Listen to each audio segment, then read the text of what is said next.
Right, so here we go again. I don't know if I mentioned the interesting setup. It's like a Game Boy Advance cartridge, micro SD. So what's in here? It's just a standard Game Boy Advance shell with their own board in it and the rest of it. So that's where your ROMs go in there. There's a few gig on board. I'm always a bit wary storing them on the machine. If the machine goes fucked up and you've got 10,000 ROMs on it, you've lost your ROMs. I always keep them separate. Keep your ROMs on a separate SD card. That would be my advice. Anyway, let's see if we can get this fucking thing going. Pardon my French. Well, I do swear. I'll warn you about that. As I say, first video. Don't know if I'll do it again. Just doing it for a laugh. Bored in the house. I enjoy watching other like retro channels. I like my retro games. This was my kind of era. I'm not a snob about emulation. You hear people, it's emulation, it's not the original hardware. That's fine. If you want to go down that road, I don't have the money, time, inclination. I have to work for a living, and this is just a nice, easy way to do it. I buy it to play the games. It's not to go on a share. I'm not these people that, you know, collect consoles to keep it in the box, and what's the point, you know? I'm a gamer. I like to play the games, use the machine. As I say, this is a easy way to do it. Anyway, waffle. Amstrad games, good Amstrad games, there we go. As I say, anybody familiar with the era, it had its fair share of shitty Spectrum conversions, you know, the usual. Nothing against the Spectrum, good machine, blah, but lazy. Games that used Mode Zero on this, the colour palette was fantastic on it. I mean, I was never a Commodore boy. I don't know, everything looked brown, you know, beige, or just a very subdued palette on it, whereas the Amstrad didn't have the blitter chip, didn't have all the smooth, fancy scrolling, had to work a bit harder to do that, you know, obviously being a Z80, very similar architecture to the Spectrum, but with that extra graphics mode really made it, when used well, fantastic, you know, I mean, graphically far superior to the C64 as far as the colour palette goes. Definitely the best one out there. Right, beyond the Ice Palace, I'm really, really shit at this. Here we go. Try this. Right, so click on, loads of discs. It's really nice the way it does it. Pretends it's a machine, and hopefully, get this straight on. There we go. Sound-wise, better than the Spectrum. Not as good as the C6. That's one thing, the C64. I mean, credit where it's due, pissed all over the other 8-bits when it came to sound. This is a kind of slightly better than the Spectrum, the original Spectrum. The later Spectrums ended up with this chip, I think.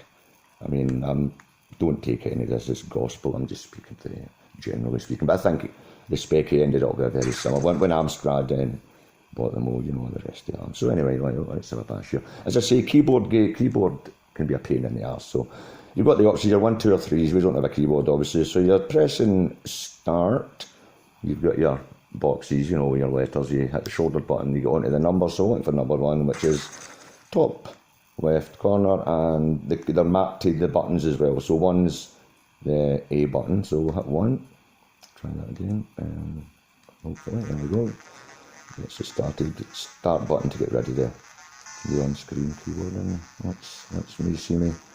Absolute make an arse of this. Now I understand, oh Christ. Aye, so very, very good. I think I should have actually enabled joystick, might have been an idea, guys. As I say, professional as fuck. Oh shit, look at this, you don't get this on fucking ETA Prime, guys, you know, this is a real deal here. That's actually a better view, right, okay. I don't know why I've put Rygar on, but we'll go with it. I think this uses the, oh, wait a minute, right, okay, that's all right, that's saying Rygar, and it's supposed to be whatever, but anyway, right, two, let's go. One button joystick on the Amstrad, so not good. For runny, jumpy games, it's always better to have 2 buttons. You know, for shooting, jumping, whereas instead of having to push up while moving forward. With this pad in particular is not amazing, but does the job, you know, it's doable, it does the job. There's lots of variations of this kind of handheld. I've only really got it and read up in a wee bit, and there seems to be different different other wee handhelds that use a similar chipset to this, so plenty of emulators and stuff already there off the bat that have been ported. So it's good, it's good. I'm shit at this. I won't put you through any of this, but you get the idea. That's a Mode 0 game, a wee bit more colourful than your average Specky game, you know, so when it was used well, it was good. One game that springs to mind, Paperboy, which I remember at the time, desperate to get it, and it was delayed, and you're thinking, right, it's not happening, you know, and eventually it came, no sound whatsoever, but graphically, I would say the best 8-bit version on any of the home computers at the time, so I'll see if I can find that. Very, very good. I mean, now, some people don't, I think it's an excellent conversion. See if I can find it here. There we go. Alright. So it stores your ROMs have to be in .dsk format, disk format. Fairly easy to set these up, as long as you can know it's a rudimentary kind of file system. Once you learn to find your way about that, it's a doddle. There we go, Paperboy, nice loading screen, as I say, shows off the colours. No beige anywhere, marvellous. Right, anyway, here we go.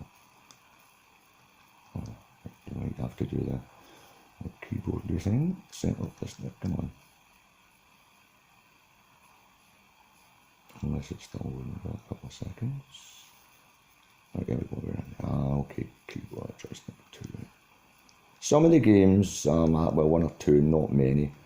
Like if you go and define the keyboard keys and then use the joystick as whatever, some of them will let you do it, other ones don't recognise the joystick keys. So there you go, Paperboy, really, really nice.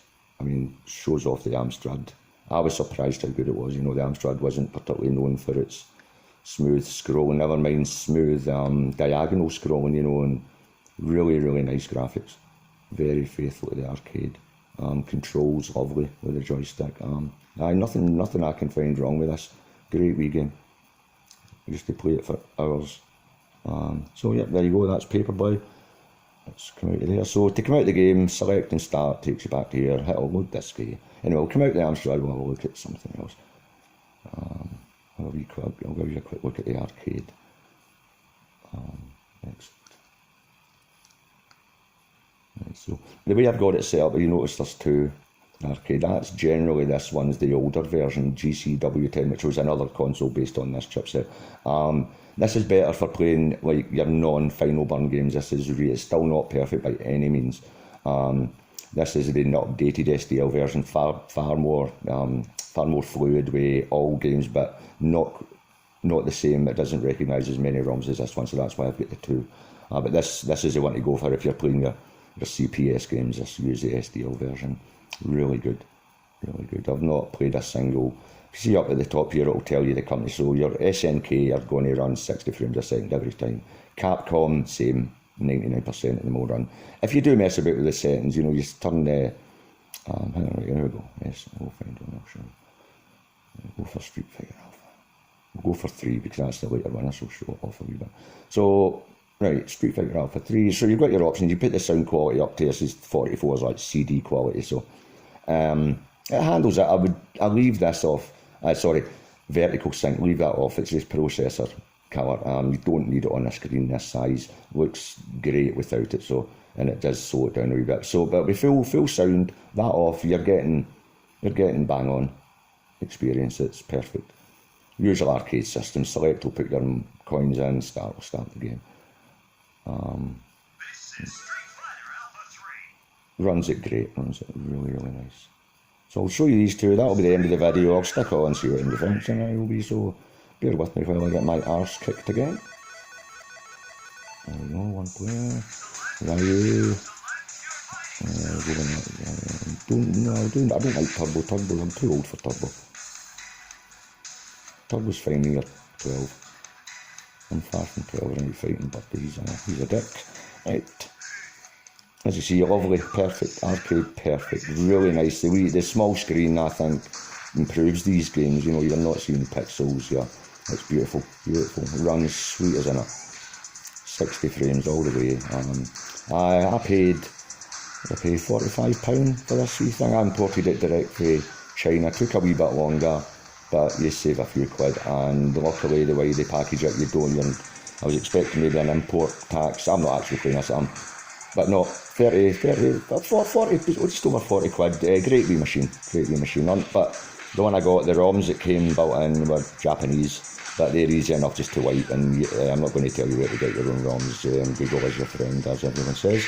Right, end the video. Hope you enjoy it, and I'll maybe do another one, maybe not. Bye bye.